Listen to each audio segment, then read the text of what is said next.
Hi, everybody. My name is Emile Phaneuf, and I'm a Bitcoiner, but also my formal training is in economics.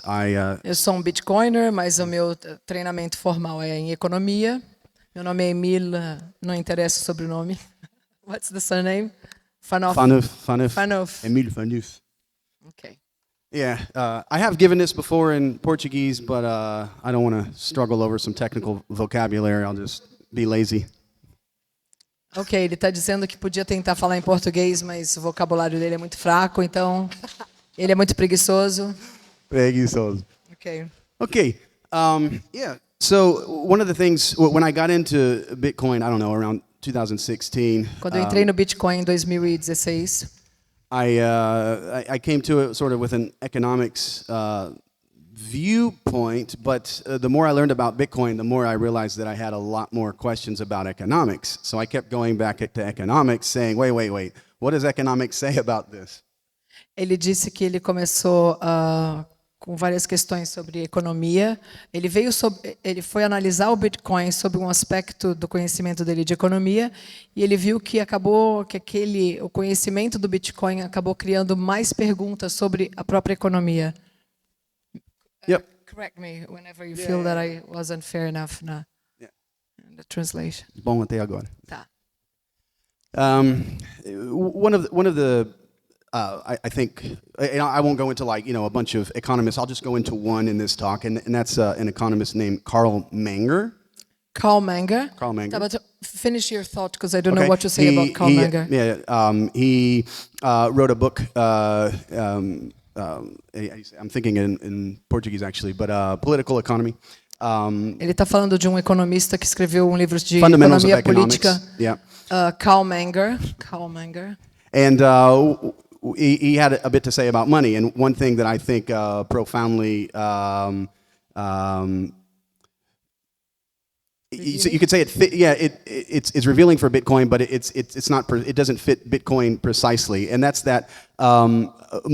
First, money can exist without the state. That was his most. Ele diz que a primeira coisa que ele aprendeu desse Carl Menger foi que o dinheiro não precisa do Estado para existir. It can exist with the state. In fact, if the state, let's say, backs a particular money, it's easier for that money to get started as a money. Ok, o dinheiro pode existir com o Estado e, de fato, se o Estado sancionar uma moeda, fica mais fácil para aquela moeda se alastrar e ser adotada. But it's not necessary. Mas não é necessário. And the way he argued this was that even in a state of pure barter, you can have a money that spontaneously emerges through this pure barter system. Ok, ele está falando que num sistema de troca, de escambo, né, qualquer coisa pode virar uma moeda, um token daquela transação. And he said that money doesn't exist as here's money, and then here's all things that are not money in the way that we think of it today. So, like, people usually think that, if you're in Brazil, reais, this is money, and all things that are not reais are not money. That's not his view. Ok, he's very abstract. Não, ele está dizendo que tudo pode ser dinheiro. Não existe isso é dinheiro e o resto não é dinheiro. Eu acho que ele está adicionando valor a coisas, né? But okay. Yeah. So he said that goods exist even in a barter economy in moneyness. So over here you might have near almost not money at all, and then over here you have definitely money, right? So goods exist sort of on a scale. Ok. Ele diz que ele está falando de uma escala de representação de o que pode virar dinheiro, né? Então as coisas vão sendo reduzidas e virando só aquela representação do que ela vale, e tem a coisa com valor em si mesmo. É bem abstrato isso. Eu tô achando. Ok. I could say it. Sorry, no, it's tem uma escala. Aqui é não dinheiro, aqui é bem dinheiro. Tem uma escala entre os bens existem nessa escala, né? Okay. And what pushes a money from over here in let's say nearly not money to definitely money is how these goods rank in terms of their properties. So there's different properties. So for example, exchangeability is related. So more goods are more likely to be exchanged or commonly accepted in exchange if they rank in certain properties. So, for example, divisibility, right? You have to be able to break a money down into smaller parts. So, the smallest of a real or a dollar, the smallest denomination of a dollar is a cent. Let me just see if I understand. You were talking now about how things are transformed into currency, correct? No, before we develop how they can transform into currency, Because it they looks have like you're different talking rankings on about the history of money, like it started with salt, and then it became gold, and then... Is that what you mean? I mean, just so that they understand... properties of money. So properties of Ele money. está falando das propriedades do dinheiro, então coisas que se transformariam em moeda. Então, começou com sal, né? Sei lá, em algum momento trocava-se sal, depois trocava-se ouro, e aí agora ele está dizendo, ele vai falar das propriedades do dinheiro, o que pode transformar uma coisa em uma moeda cambiável. Uma das características é a facilidade com que ela é cortada ou dividida e transformada em unidades menores. Okay, so divisibility is just one property. A divisibilidade dessa moeda é uma das características das propriedades do dinheiro. Portability, the ability to move value across space. Portability, that's another. Portability. A portabilidade, a maneira como é fácil levá-la para algum lugar e para outro e usar como pagamento. Eu, por exemplo, gostaria de andar com moedinha de ouro. Mas Scarcity is another property of money. Uma outra propriedade do dinheiro é a sua escassez. Another just being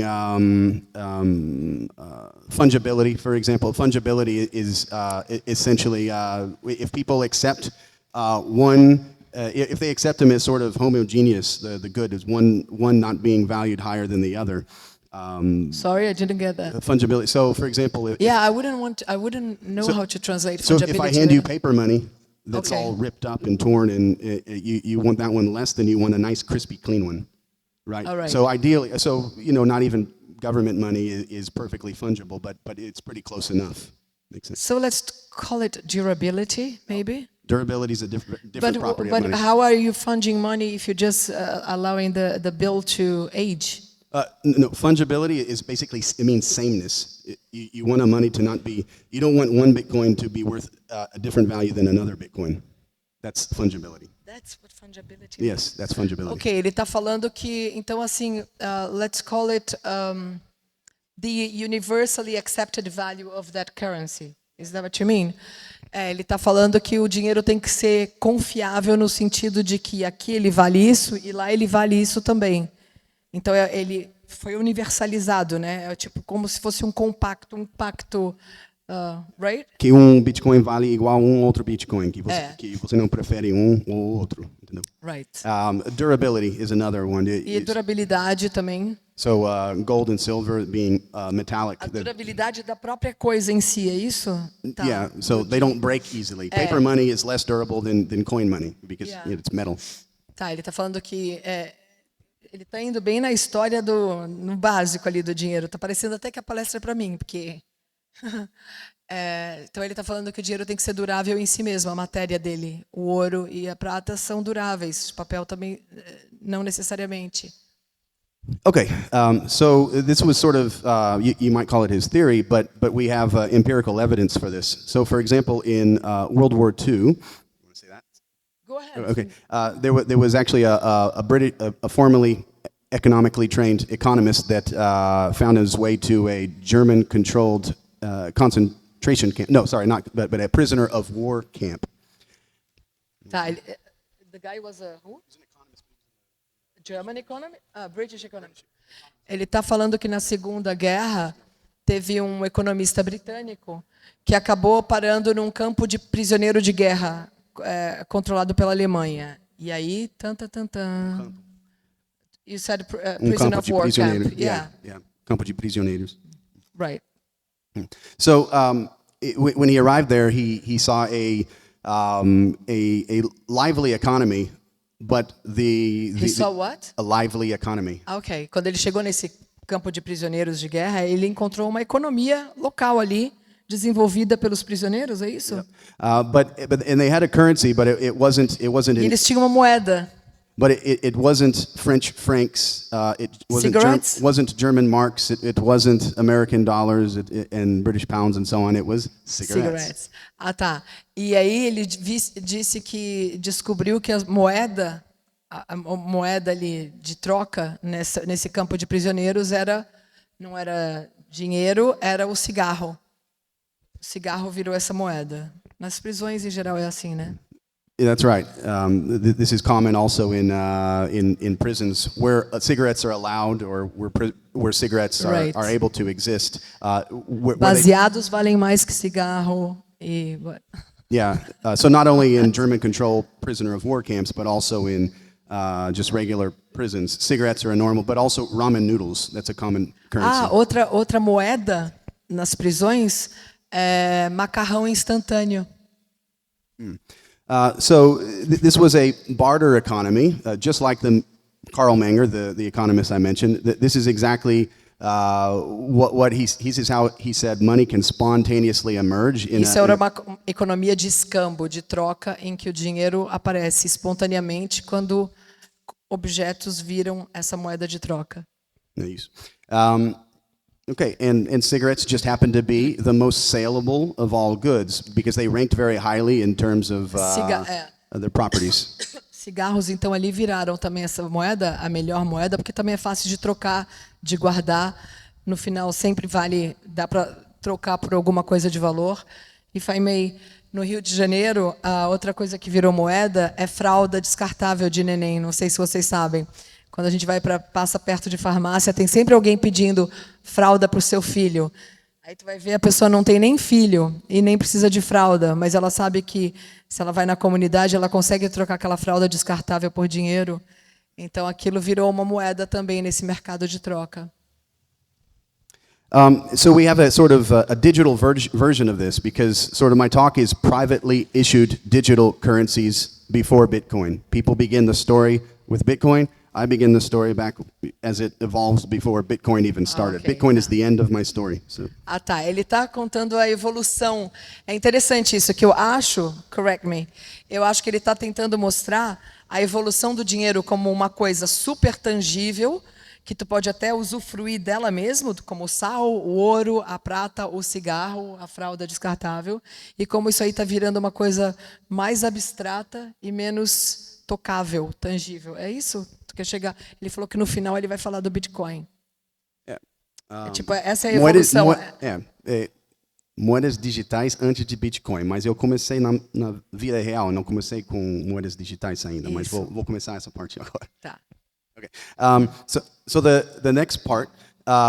So as another example, similar case is actually in Africa. So in 2001, I think there were British researchers, government-funded research. They went around sub-Saharan Africa and they went to Botswana, and they noticed that in Botswana and Ghana and Uganda that people were using mobile money. So you say that? But finish the mobile money because I don't know where to go. Dinheiro móvel?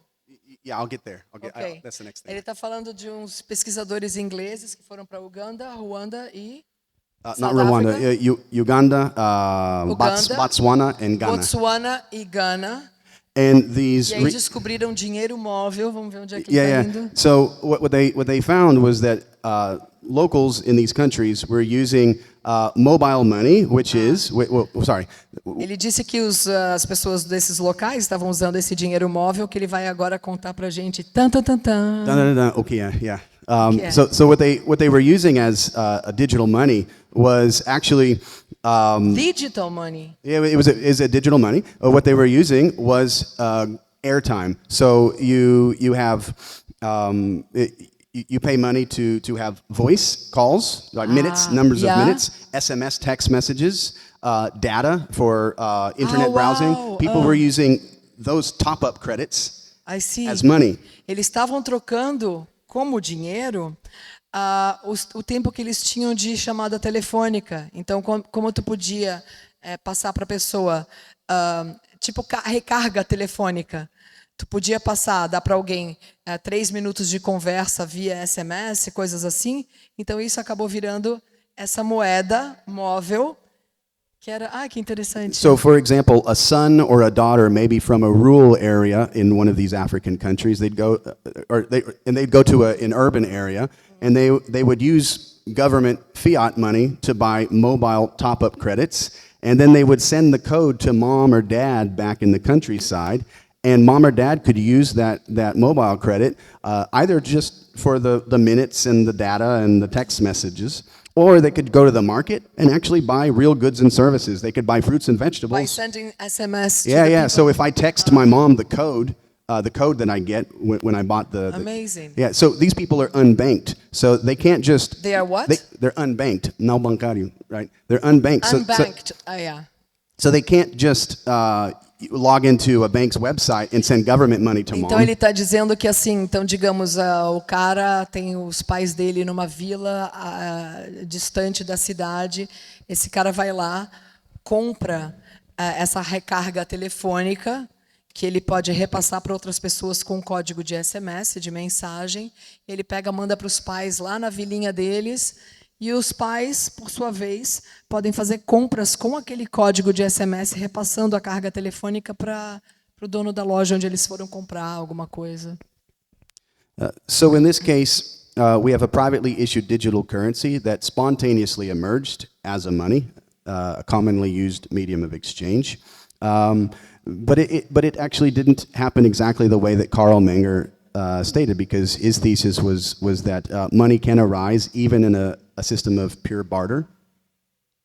So there were, in other words, there were market prices for this mobile top-up money denominated in the local government currency, right? So people knew the prices, and we didn't have to discover prices in a long process of pure barter. Okay, so basically you mean to say that even though that was spontaneous money, it was linked to the fiat currency, therefore it wasn't totally independent? It didn't emerge through barter. That's the point. Tá. Tudo bem. He's like a professor.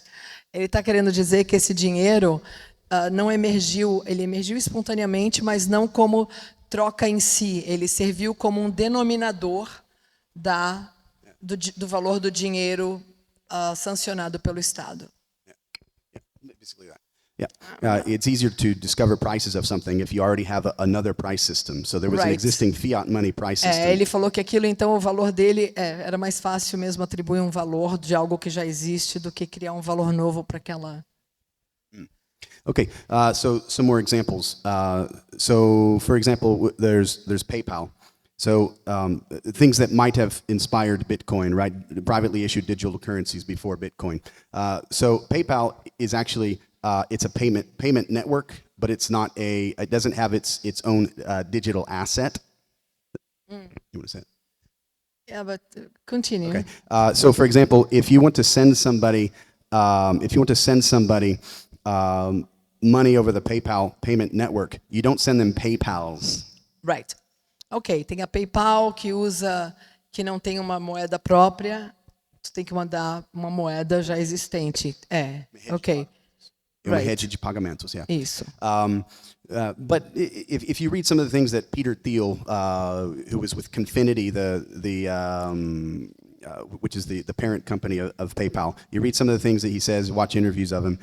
He was very much trying to disrupt the traditional payment system, ACH, in the United States. He was trying to do something like Bitcoin, but he didn't get Okay, so there. Peter Thiel falhou. Yeah, Peter Thiel falhou. Ok, ele está falando que o cara que fundou o PayPal não conseguiu subverter o mercado como ele queria. porque continuava atrelado a moedas sancionadas pelo Estado. Something like that. Okay. Yeah, yeah. So again, PayPal doesn't have its own digital currency. You use the PayPal network to send dollars or to send digital dollars or digital euros or digital reals. Ok, people got it. O PayPal era usado para transferir dinheiro já existente. Hello. Bitcoin, by contrast, it's a payment network, which we call the Big B Bitcoin, B maiúsculo, Big B Bitcoin. And then Bitcoin is also... as opposed to the other digital currencies. Right, and then Bitcoin is also the native digital asset that sits on the payment network, and that's Bitcoin with a little b. Ele está falando agora, ele vai falar agora do Bitcoin, do grande B, da moeda original criada. Grande B é a rede de pagamentos, B minúsculo é a moeda digital, Tá. que senta na rede de pagamentos. Ok, nem precisei traduzir isso e também não saberia como, porque eu não sei se eu entendi. Grande B é a rede e pequeno b é a moeda. É a moeda. Tá. Okay. I mean, you're just trying to teach us the terminology, right? No, I'm not just trying to teach terminology. What I'm trying to do is show sort of the evolution that led all the way up to Bitcoin in 2008 when the white paper was published. So they were sort of, Satoshi stood on the shoulders of giants. Sobre os ombros de gigantes. Tá, o Satoshi... Se eu vi mais longe, foi por estar sobre ombros de gigantes, né? Tá. Satoshi ficou nos ombros de gigantes. Ok. Mas como que ele ficou nos... Ele não é o gigante que os outros estão subindo no ombro dele? Não. Não entendi. Em português? Tenta. A história não começou com Satoshi. Esse é o ponto que eu estou fazendo. A história não começou com Satoshi. Não começou com Satoshi. Eu estou Então começando... tu tá dizendo que começou com Peter Thiel, por exemplo? Não. Peter Thiel é um de muitos. Tá. A evolução do pensamento... Começou com foi Moses, processo então, longo, quando ele entendeu? tinha... Hã? Started with Moses or whoever. Is that what you mean? Like all the way back? We'll get, eu tenho mais exemplos. I have more examples. Okay. Another one is, by the way, the examples I've given so far are outside the cypherpunk movement. You know, I can get to the cypherpunk movement. In fact, I plan to. But just a couple more examples outside the cypherpunk movement that most Bitcoiners are familiar with. Right? So the movement is called cypherpunk. We'll get to that. But yes, yeah. So another example is QQ Coin. So in China, Tencent, the company that owns WeChat, in 2005 they launched QQ Coin. So QQ Coin, what it is? Q coin? Yeah, Kiki Coin. Kiki coin. Yeah, in Portuguese, Kiki Coin. Tá. In English, QQ It's a Coin. Q and a Q. Two Qs, Okay, KK. It wouldn't be Kiki. Yeah. So in 2005, Tencent launched QQ Coin as a way for people to be able to buy access to games and streaming services, etc., on their platform. Na China inventaram a tal da moeda QQ, que era usada para comprar videogame, essas coisas. And 2 years later, 2 anos mais tarde, it's a centralized model. 2 years later, the Chinese central bank issued a warning saying, "Hey, watch out for this thing," because the Chinese central bank noticed that the market, the people, were using QQ Coin for peer-to-peer payments.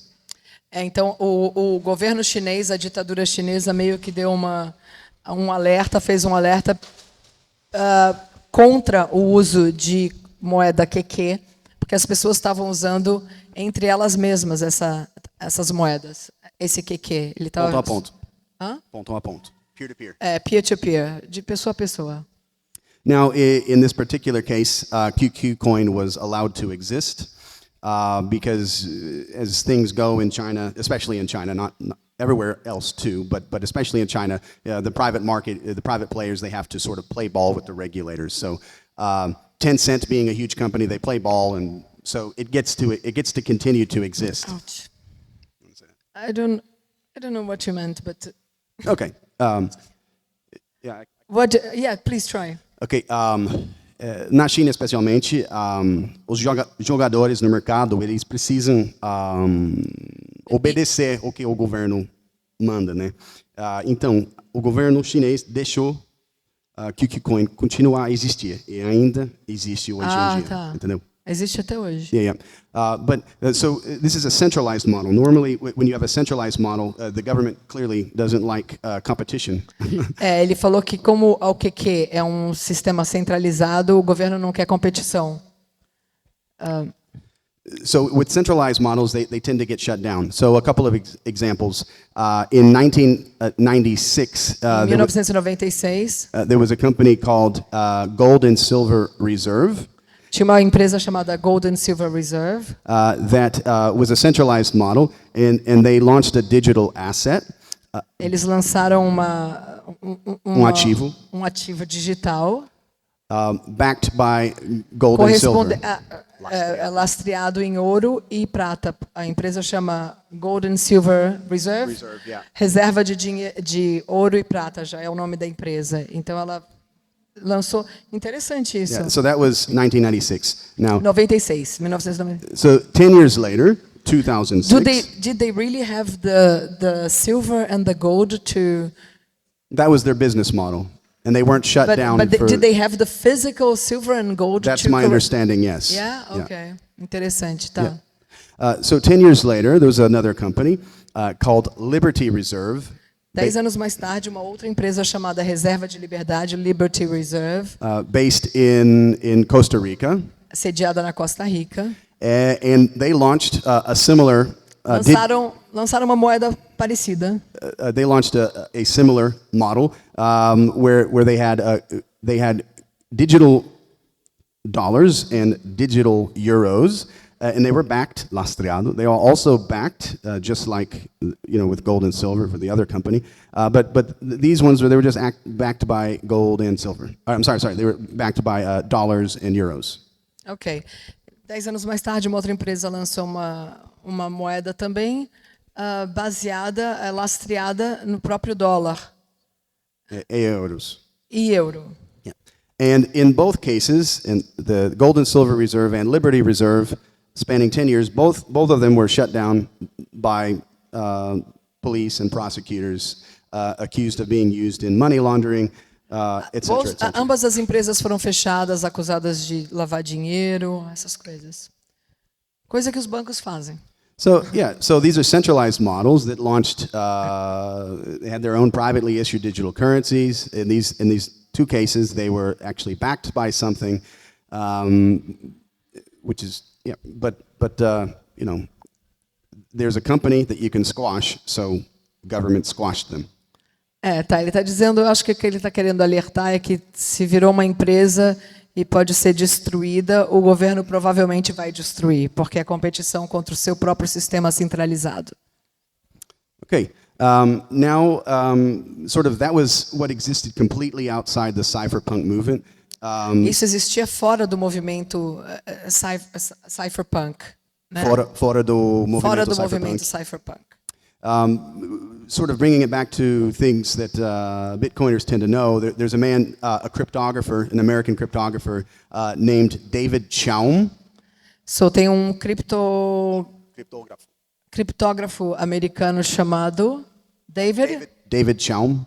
David Chaum. He's Chinese originally or something? American. Okay, americano, David Chaum. So how do you spell this? C-H-A-U-M. C-H-A-U-M. Okay. Probably Jewish Chaum, something like that. Okay, I'm just trying to figure. Sure. Sorry. So Chaum is sort of the guy that inspired the rest of the cypherpunks that. Really? So he's one of the giants that preceded Satoshi? Yes, a cryptographer. Okay, so agora ele está falando dos gigantes que precederam o Satoshi Sakamoto? Nakamoto, sorry. Eita, meu Deus, falei o nome do Deus errado, gente do céu. Satoshi Nakamoto, desculpa, Sato. E ele disse que então esse é um dos caras que precedeu o Satoshi, um dos gigantes que o precedeu, David Chaum, que what did he do? So in 1983, em 1993, he published a paper talking about what he called blind signatures. Ele publicou um estudo de uma coisa que ele chamou de blind assinaturas cegas. Assinaturas cegas, blind signatures. And that could be used for untraceable payments. Ele inventou essas assinaturas cegas para serem usadas para fazer pagamentos não rastreáveis. Irrastreáveis. So the Chalmian model, what we usually hear is called the Chalmian model. Tem até o nome. O David Chalm virou um modelo, se chama o modelo chalmiano. É isso. Is one in which it's a very centralized one. So É um modelo que, apesar de tudo, é centralizado. bem centralizado. Bem centralizado. So in his model, what he did was he partnered with literal brick and mortar banks. So he partnered with Ele fez parceria com bancos de verdade, assim, de tijolo e madeira ali. so he partnered with it's called Mark Twain Bank in Missouri, in the state of Missouri. Mark Twain, It's they called used Mark Twain his Bank. name for that? Fuck, man. Well, Porra, it's it's a brick a and mortar bank, I think, or at least was. And, Mark Twain Bank. yeah, and he partnered with Deutsche Bank in Germany. Então ele virou parceiro desse banco chamado Mark Twain, do Deutsche Bank na Alemanha. And basically the trusted third parties, the commercial banks, they couldn't even see the transactions, or they couldn't see the transaction values or the timestamps. But what did they serve? What purpose did they serve then? Oh, well, they were sort of banking people, giving people access to what essentially we call these days Bank a account? privacy coin. It was essentially a centralized privacy coin, only it was I perfectly don't get legal. it. Ele está dizendo que esses parceiros, esses bancos, né, que viraram parceiros desse modelo chalmiano aí, do Deutsche Bank e Mark Twain Bank, eles não... They allowed so much privacy, is that what you mean? Yeah. Eles permitiam tanta privacidade que o próprio banco não ficava sabendo quanto foi transferido e para quem. Mas aí eu perguntei, mas então qual era o propósito desses bancos se eles não sabem nem isso? Para que eles servem? And then he answered, ele respondeu, what did they serve? What purpose did Banking they serve? services.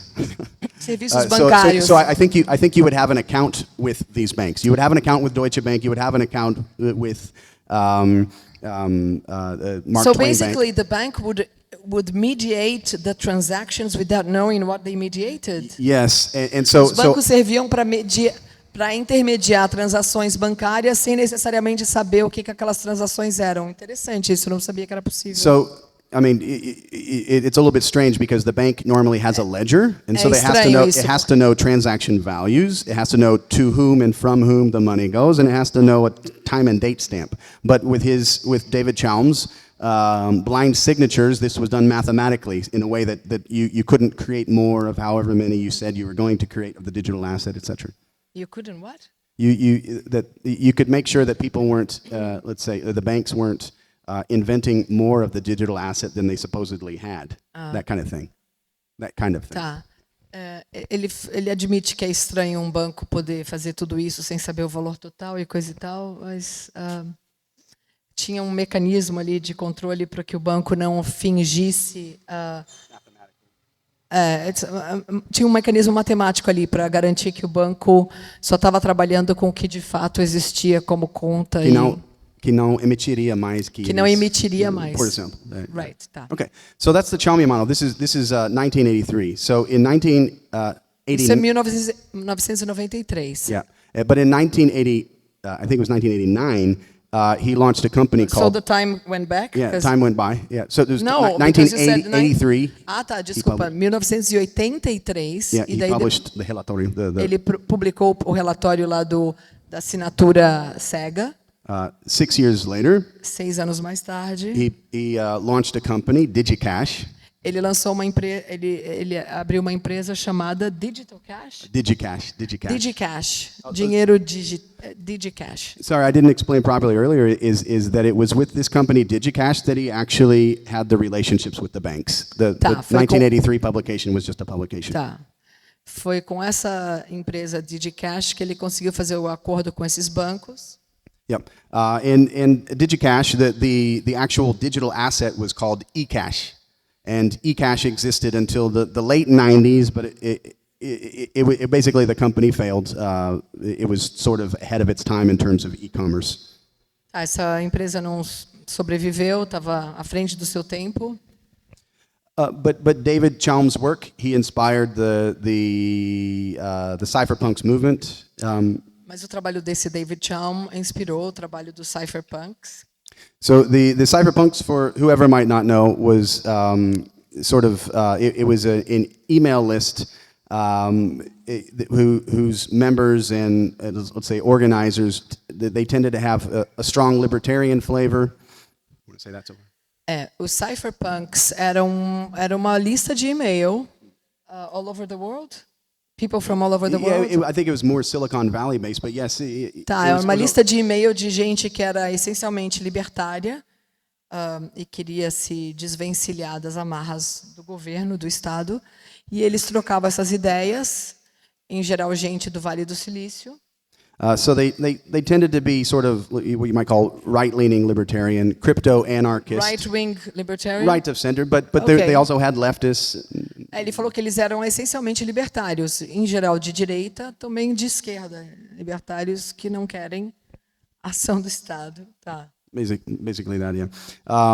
They were activists, Ativistas, cryptographers, mathematicians. matemáticos, criptógrafos. Right. So in 1998, there was one of them. He was a cryptographer named Wei Dai. Em 98 tinha um criptógrafo desses chamado Wei Dai. Wei Dai, Chinese. It's a Chinese name, but I think he's an American guy. Americano chamado Wei Dai. He launched what's called B-Money. It wasn't programmed, it wasn't implemented, but it was just an idea for how it could work. It's a short. Why was it called B-Money? Don't know. That's a good question. Ok, esse cara lançou um dinheiro chamado o dinheiro B, the B-Money. But it wasn't. Ideia. It wasn't my. It was an idea. It was an idea. Tá, It wasn't actually. O conceito foi sendo lançado. Yeah. Ok. So with Wei Dai, he said he was inspired by crypto anarchism, and he wanted to be able to enable untraceable payments. Esse Wei Dai queria fazer, ele era adepto do criptoanarquismo, então ele queria instituir pagamentos não rastreáveis by means of pseudonyms. So através de pseudônimos. Yeah, he wanted to use public keys for that. É chave pública, é isso? Yeah, chave pública. Public keys for that. Ele queria instituir o uso de chaves públicas e pseudônimos para pagamentos. So, as I understand it, by the way, Bitcoin in the beginning, you would usually send money to a public key because public-private key cryptography, right? You hide your private key. You can share your public key. But these days, we don't share our public keys with people. We share with people our wallet addresses. We want to receive Bitcoin. We say, here's my wallet address. We don't send a public key. But that's generally what he had in mind. Try in Portuguese, because I didn't understand. Okay. I mean, Yeah. you're trying to talk about the subtlety between private key then and now. Yeah. O que ele teve em mente é manter privacidade nos pagamentos irrastreáveis, por chaves públicas. No começo de Bitcoin, se não me engano, o Bitcoin funcionava com com chaves públicas. Você poderia compartilhar, ou você compartilhava sua chave pública. Hoje em dia, o Bitcoin não funciona assim. O que você compartilha é seu endereço de Bitcoin, né? Mas seu endereço de Bitcoin, se não me engano, é gerado pela chave pública, né? Mas é mais ou menos o mesmo conceito. Alguma coisa que você pode compartilhar, né? Mas ele achou... sorry. Okay, so back to English. Sorry. So what he thought that we could maintain privacy with Bitcoin, with B-money payments by using these pseudonyms. Estava tentando manter a privacidade dessa moeda através dos pseudônimos. Long story short, Bitcoin works kind of like that, and because governments have a KYC, so the government knows who owns the wallet addresses. Wei Dai's idea doesn't really work for privacy. very much because government knows who owns the wallet addresses, essentially. Tá, então essa ideia desse Weidai não funcionou muito bem porque o governo continuava sabendo quem eram os donos das carteiras. Então, But it's sort of part of the evolutionary process that led to Bitcoin. ok, é parte do processo evolucionário ali para chegar no Bitcoin. Ele está contando a história um pouquinho do... Okay, so next person, Adam Back. In 1997, Adam Back, in a British, I think a cryptographer, he's certainly a programmer. He was one of the cypherpunks, by the way. So, tem um cara chamado Adam Back, em inglês, que, pelo que ele acha, ele era criptógrafo ou programador, e ele... What did he do? He was running an email newsletter. Ele tinha uma newsletter por e-mail, And remember, this is in 1997. 1997. And he noticed, he noticed a problem with email. The problem with email was that to send an email, the cost was free. Why is that the problem with email? Say it first and I'll say Tá. Ele falou que o cara notou que tinha um problema com o e-mail. O problema do e-mail é que o custo para se enviar um e-mail era zero. E isso é um problema porque... On his newsletter, he had a denial of service attack. So my guess is it worked in the way that I'm familiar is that you can send lots and lots and lots of emails to the email server and it'll get forwarded to all your users. So all the users were receiving the thousands of emails. It was a denial of service attack, ataque de negação de serviço.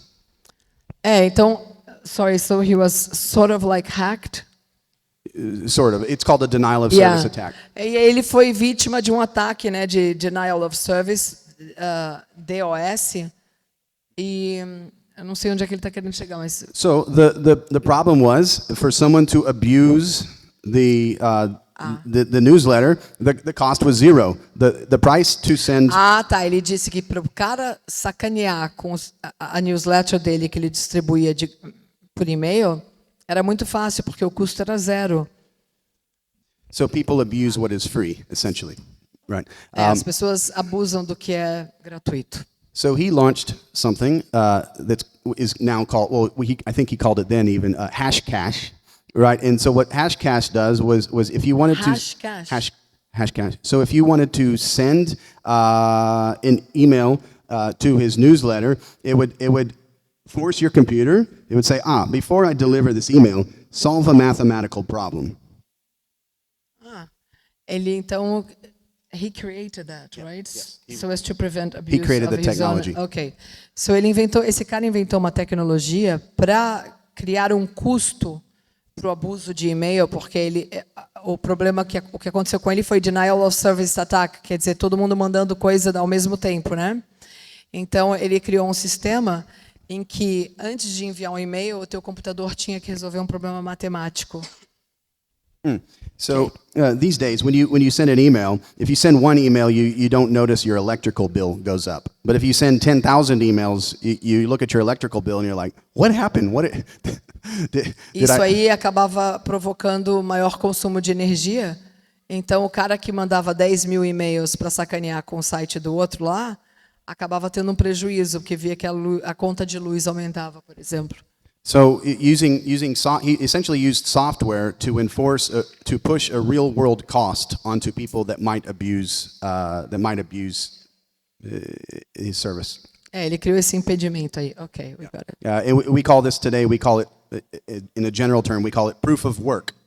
So, tá. Isso hoje chama prova de trabalho, proof of work, que é esse mecanismo aí de criar um contrapeso, né, para toda a ação ali, é isso, tá? Whatever. Prova de trabalho. Prova de trabalho, isso. And today we use it in Bitcoin mining, right? This is how we mint new coins. Oi, perdão. Today we use proof of work in Bitcoin mining. Tá. Hoje se usa prova de trabalho em Bitcoin. Na criação de Bitcoin. Na criação de Bitcoin. Tá, que é a mineração, né? Tá. But also, we use it with CAPTCHAs. So you go to a website and it notices you're on a VPN or the Tor network or something, and it says, hey, click all the chimneys, click all the crosswalks, click all This is proof of work. Only it's more. In this case, it's more manual. For email, it's poder computacional. It's CPU power. Entendi. Yeah. Ele disse que quando a gente também tem que verificar, né, que a gente não é um robô, sabe? Quando tem que falar onde estão os semáforos aqui na imagem, coisa e tal. Isso é um tipo de proof of work também, de prova de trabalho. É um contrapeso ali para uma ação, para que ela tenha algum contrapeso para que ela não seja feita automaticamente de forma muito fácil. Yeah. So sometimes proof of work is done manually, like with solving CAPTCHAs. It's you that clicks the chimneys or whatever. Então, às vezes, a prova de trabalho é manual, essa que tu vai escolher as fotinhas ali, coisa e tal. And in the case of Bitcoin mining, for example, and email, it's computational power. It's your computer has to do the work. No caso do Bitcoin, o proof of work, a prova de trabalho, é o peso computacional que aquilo requer, né, para minerar as moedas. Teu computador tem que estar trabalhando, isso custa dinheiro. So that was 1997 that Adam Back launched Hashcash. 5 years later, 2002, he publishes an article actually talking about it, and he cites Wei Dai's B money, because Wei Dai said, "Hey, we could actually create a currency with this. We could actually have the the reason why you would want to use it for Bitcoin is or for a currency is you need to enforce scarcity, right? So you a limit to the emission. You need to enforce scarcity." And so ele está dizendo que 6 anos mais tarde. 5 anos mais tarde, what happened 5 years later? He published on this. Ele publicou uma outra ideia que ele adicionou um requerimento para uma moeda viável, que seria a escassez, ou seja, o limite, porque se não tem limite, o valor da moeda é imprevisível. It's a very important issue that in cyberspace. Before Bitcoin, there was no digital scarcity, right? Antes do Bitcoin, não existia a escassez de moeda digital, porque you can just copy an MP3, right? There's no scarcity não existia until escassez Bitcoin. Porque tu podia copiar infinitamente aquela unidade. So Satoshi borrowed from Adam Back's Hashcash to say, hey. Então, em Satoshi, ele pegou emprestado essa ideia da escassez do David Wei. David Wei?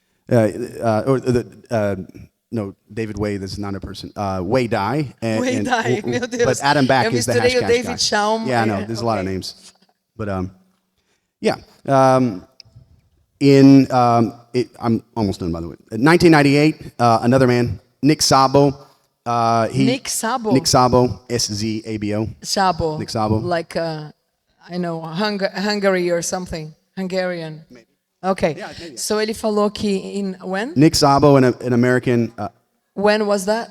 1998, I think. Em 1998, tal de Nick Szabo.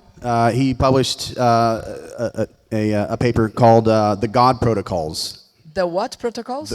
The God Protocols. Em 1998, ele publicou um paper, estudo chamado Os Protocolos de Deus. Yeah, and what he argued was that we might be able to get away from the idea of trusted third parties and move to a mathematically trustworthy protocol. A gente, nesse paper, ele estava propondo a ideia de que era possível se desvencilhar de validadores, de pessoas ou de instituições que validassem as transações e que a coisa pudesse funcionar automaticamente. Yeah, we moved trust from trusted third parties. Or this is the eu vou falar em português porque já falei em inglês. Okay, a evolução do pensamento que estava acontecendo com o movimento cypherpunks era de mudar a confiança que temos em terceiros confiáveis até protocolos, né? Tá, é muito interessante isso. Eu vou traduzir para o português okay. do meu nível pode ir. mental, tá? Ele está dizendo que, então, esse movimento também conseguiu ir se desfazendo de autoridades que validassem essas transações, que dessem confiabilidade a essa moeda, para virar uma coisa baseada em protocolos, ou seja, em premissas pré-estabelecidas, correct? Pre-established premises. That's what a protocol is, right? Like it's a rule of TCP/IP is a protocol. TCP/IP, tá So, bom. O cara tá querendo me ferrar aqui. Tá bom. Então, TCP/IP é um protocolo. I don't know. Yeah, TCP/IP or SMTP for outgoing mail. So these are just protocols. They just do what they're told. So Os protocolos, como eu muito bem falei, são premissas técnicas ali que quase que estabelecem regras das quais esse mecanismo não consegue fugir. Então, a tua confiança viria a partir desse tipo de regra, sabe? De limite de ação. Correct? More or less? Ish. estamos mudando a confiança de Então, pessoas, de seres humanos que têm Tá. problemas. Ou instituições. Ou instituições. Estamos mudando para Regras protocolos, software de fonte aberta, matematicamente confiável, né? É isso que fizemos. Tá. Interessante. Okay. Tá. There's a couple more. There's reusable proof of work by Hal Finney. That was 2004. And then there was BitGold in Reusable 2005. proof of work. Yeah. What does that mean? Ele está falando de uma prova de trabalho reutilizável. Yeah, I don't. It's been many years since I've read it do you know now. what But it sounds like to me now? What? That you are actually transforming proof of work into a currency that you can actually, dude. I haven't drank. Don't give me like super strange concepts. I'm just thinking. But really, sorry, did I just nail it? Say it again. Se a prova de trabalho é reutilizável, eu perguntei para ele, então vocês estão vendendo prova de trabalho? Virou uma moeda a porra da prova de trabalho? Será que é isso? É mais ou menos isso? A moeda é emitida por esse processo de prova de trabalho. Entendeu? Tem que fazer trabalho para poder emitir novas moedas. Mas se ela é reutilizável? Eu admito que faz muitos anos que não li esse trabalho de Hal Finney, de Removable Proof of Work. Não me lembro exatamente como funciona, mas foi publicado em 2004. So that was 2004. The next year, 2005, Nick Szabo again. He borrowed from reusable proof of work from Hal Finney. And launched what's called BitGold. Only he didn't get around to programming it. BitGold. BitGold. Yeah. So anyway, this is sort of the privately issued digital currencies. Many of them. I mean, you can go to more. You can say várias moedas digitais emitidas privadamente. Yeah. Frequent flyer miles are another example. Right. Aliás, é interessante. Ele está falando das milhagens, né, de empresas aéreas. Elas também viraram moeda. Na verdade, correct me if I'm wrong, me corrige, mas eu acho que eu li uma reportagem dizendo que a maior fonte de dinheiro das empresas aéreas hoje era o comércio secundário das milhas. Mas eu não tenho certeza, mas que existe esse comércio paralelo das milhas aéreas que dá dinheiro às empresas, às vezes até mais do que a venda de bilhetes. It's okay. So yeah, there's a bunch of them, but sort of, I think we can learn a few points from these. Actually, I might borrow for something and wrap it up. So a few lessons that we learned from all of the attempts to create a privately issued digital currency. One is that money can indeed exist outside the state. So yeah, the few rules that he wants to make clear here is that money... desculpa. Fuck. Ok, ele está dizendo que, primeiro, então, o dinheiro pode existir independente do Estado e de uma autorização... centralized second rule or Segunda regra second learning is that Segundo aprendizado, centralized models are often a target of the state because the state doesn't like competition against its own money. quando o modelo de moeda é centralizado, ele passa a ser um alvo do poder estabelecido, porque primeiro ele é uma competição e segundo porque ele é fácil de ser destruído, exatamente por ser centralizado. Another learning is the cypherpunks. They battled with how to enforce rules without a trusted third party. Ok, o outro aprendizado dessa história aqui é que os cypherpunks conseguiram validar um sistema de moeda sem precisar de uma autoridade avalizando e how to enforce credibilidade. rules. Como ter regras sem terceiro confiável. Isso, sem um juiz como intermediário confiável. Sem um intermediário confiável. Boa, ok. Então, esses seriam os protocolos. Another one is how to enforce scarcity in cyberspace. O outro aprendizado é como how to what? Scarcity? Enforce scarcity in como cyberspace. Estabelecer a escassez num sistema de moeda digital. No espaço sideral. And we do this through proof of work. Como é que fala cyberspace? Ciberespaço. Ciberespaço? Cibernético, espaço cibernético. Então, sim, esses são os protocolos. And we're able to do this through proof of work. Proof of work. Quando ele falou como estabelecer a escassez, quer dizer, se for de graça, a coisa perde valor. E então o contrapeso daquilo ali é a prova de trabalho. Another one is that tangibility is not a requisite for value. Tangibility, ok. O outro aprendizado é que a tangibilidade não é um pré-requisito para o valor daquilo, ou seja, não precisa ser necessariamente tocado ou visto para ter valor de troca. And that's interesting because when you talk to people about Bitcoin and it's the first time they heard it, they go, but it's not. You can't touch it. It's not tangible. Quando tu fala com as pessoas menos inteligentes sobre Bitcoin, eles falam, mas eu não consigo ver, eu não consigo tocar. Então o cara não acredita que tem dinheiro ali. Yep. And by the way, your fiat dollars, your fiat reals, your fiat euros, they're most of them are only digital. So those are also not tangible. So if you hold that against Bitcoin, you have to also hold it against government digital money. Right. Ele está dizendo que as moedas hoje em dia também não são necessariamente tangíveis, porque elas estão numa conta no teu telefone e. Yep. Okay. So you were saying that this is as intangible as Bitcoin in a way, because you don't necessarily see it. You don't even know if the bank has it. Yeah. Another one is the state endorsement is unnecessary for a good to become a money. Right.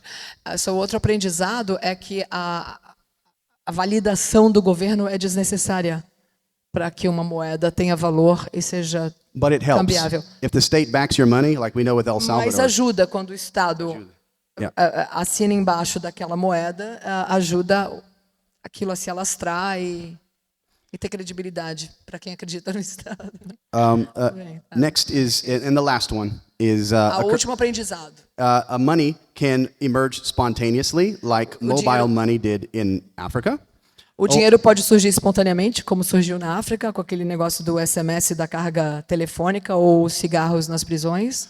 Or it can be intelligently designed. Bitcoin is programmable money. It didn't emerge spontaneously like Carl Menger wrote. It was intelligently designed. Ou ele pode existir com propósito, ter sido feito, pensado, que é o caso do dinheiro digital, do Bitcoin, que foi planejado e programado para existir. And that's it. Thank you. Tá, muito obrigada.